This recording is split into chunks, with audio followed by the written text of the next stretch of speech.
right there. When I was younger, I wanted to be a rapper. This is genuinely true, I did want to be a rapper. I come from like a loving, middle-class family. Like a loving family. But for some reason, when all the other kids in class were dreaming about becoming a doctor, a lawyer, a fireman, I was dreaming about being poor and living in the hood. Having gold teeth.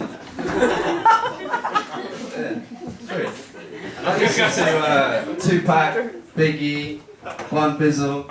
And these guys, they became my role models and they instilled in me this kind of gangster mentality, which to this very day I still kind of radiate.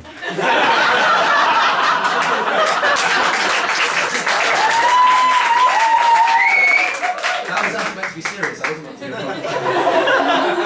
but there are two things that matter in rap music, two things. Money and bitches. Amen.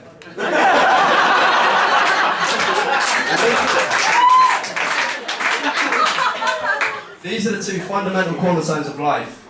Generally, I took this on board quite early on. And now in life, I don't do anything without first asking two questions. Is this going to make me money, or is this going to get me bitches? The answer is no, I don't do it. And this adds a bit of focus to my life, gives it a bit of perspective.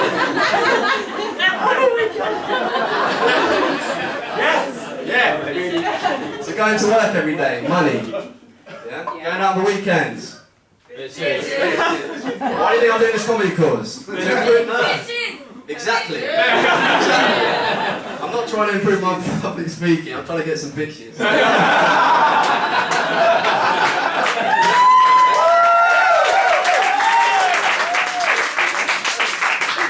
This carries over to like every level of my life. So for example, last night, I was in Waitrose and I got some chicken bouillons for dinner. Living that third life.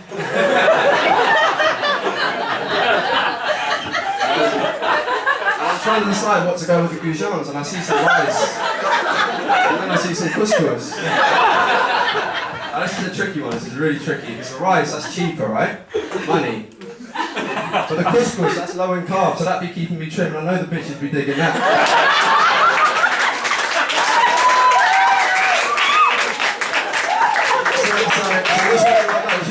Money or bitches? Oh my God. I got both in here. That's what Tupac would have done.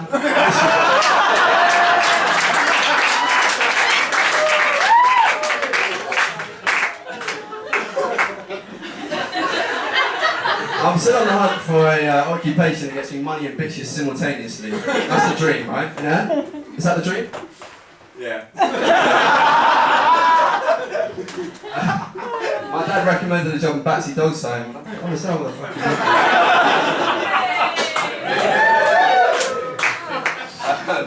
I've got a secret. Even though I listen to all this gangster music and I look up to these gangsters, I'm not very gangster myself. It's true. Closest I've got to a gang fight's probably chess. I just don't like confrontation in general. The first sign of danger, I am out of there. I'm gone. Like a gazelle, I'm gone. And out of fight or flight, it's flight every time. I thank God there's a second option too, that's what I'm saying. But my greatest fear is finding myself in a situation where obviously I'm not going to fight, but I can't run away either. And I think there needs to be a third option in a situation like that. And I've been told that acting mentally ill is a very effective tactic. So imagine if you will. It's late, it's dark, I'm in some dodgy area of London, bus stop by myself, listening to some tunes, a bit of Beyonce. JC. And I see this crew of like dudes approaching me, and they circle me before I can even do anything. Now, I'm not going to fight these guys, there's 6 of them, they're all massive. I wouldn't fight a lone midget, just in case. They've got me circled, so I'm not going to run away. So what do? What do I do? I begin to laugh hysterically, all while slowly squatting down, pulling my trousers down with me. I guarantee, before I hit 90 degrees, they would have all fled. 100%. 100%. So if you ever find yourself in a dangerous situation, you've got 3 options now. Fight, flight, or shy? You chose. Do you know what really annoys me? And this genuinely annoys me. Change the topic here a little bit. But when someone knocks on my door that hasn't been invited and I don't know, this really kind of grinds on me. Jehovah's Witnesses, they're fine. I managed to deal with them quite a while ago. I've got a Jehovah's Witness up at my door and he comes up and he's got a Bible pressed against his cheek and he starts chatting.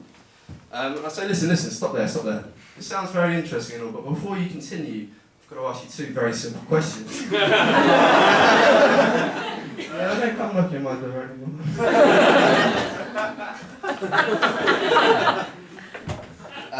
More recently, the other week actually, I had a knock on the door, and I opened it, and it's this guy fresh out of prison, you know, with the tracksuit and the stripes that go top to bottom, and he's trying to sell me like a sponge and a J-cloth. Are you fucking serious? There's a whole road up there full of hubcaps. Take them. Honestly, have them, they're yours. I didn't say that obviously, but... So anyway, he flashed his ID card real quick at me, and I swear it was an oyster, but whatever. And I looked at his box of kitchen shit, and you know, my usual decision-making process kicked in. So I was like, that's a £7 sponge. I'm losing money with that. I couldn't quite work out how a sponge was going to get me any bitches. Or a J-Glove. So I was about to politely decline when he takes a step forward and he goes, come on mate, help me out. I'm only trying to make a few bob. Let's go out of prison for assault. Whoa.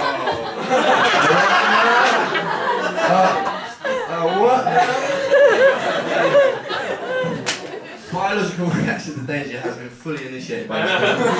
I'm not going to fight this guy, he just went to jail for assault. So I imagine he's pretty good at it.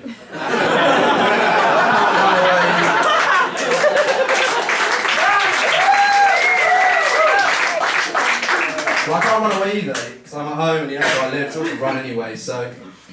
Oh no. What's happening?